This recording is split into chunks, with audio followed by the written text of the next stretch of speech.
Le Premier ministre a évalué le contrat d'objectifs du ministre de l'Enseignement supérieur, de la Recherche et de l'Innovation, M. Adjima Tombiano, qui atteint un taux d'exécution de 85,3%. Ce résultat reflète l'engagement des acteurs du secteur marqué par la normalisation progressive des années académiques, l'adoption de la carte universitaire nationale et la mise en place d'un nouveau cahier des charges pour les institutions privées. Plusieurs réformes académiques ont été engagées, nouveau régime d'études, réorganisation des diplômes spécialisés et création de 27 diplômes nationaux. Dans la santé, l'examen classant national a permis le recrutement de près de 2000 médecins spécialistes.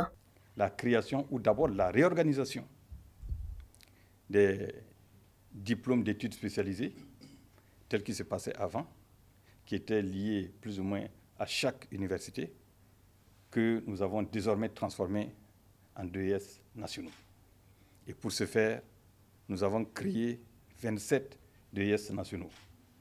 Et à la faveur donc de cette création, nous avons mis en vigueur donc l'examen classant national, qui nous a permis de recruter près de 2000 médecins à former dans différentes spécialités, donc en médecine, en chirurgie dentaire, mais également en pharmacie.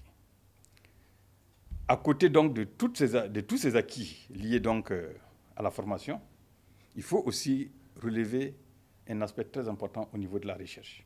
C'est la bonne tenue du FERCIT 2025 qui a connu la participation, la présence effective du chef de l'État qui a livré un message très important.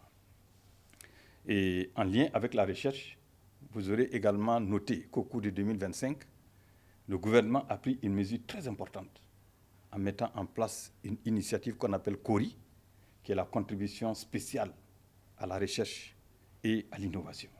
La recherche et l'innovation se renforcent avec le Forum national de la recherche scientifique et la création de la contribution spéciale à la recherche et à l'innovation. Sur le plan social et culturel, le programme Retour aux sources a rapproché universités et autorités coutumières et une formation civique et patriotique a été dispensée aux enseignants-chercheurs. Pour l'avenir, le ministère priorise la normalisation complète des calendrier académique, la révision des curricula et le renforcement de la recherche collaborative, consolidant ainsi la performance et le développement durable du Burkina Faso. Kaziba TV, pour un Burkina Faso souverain, intègre et fier.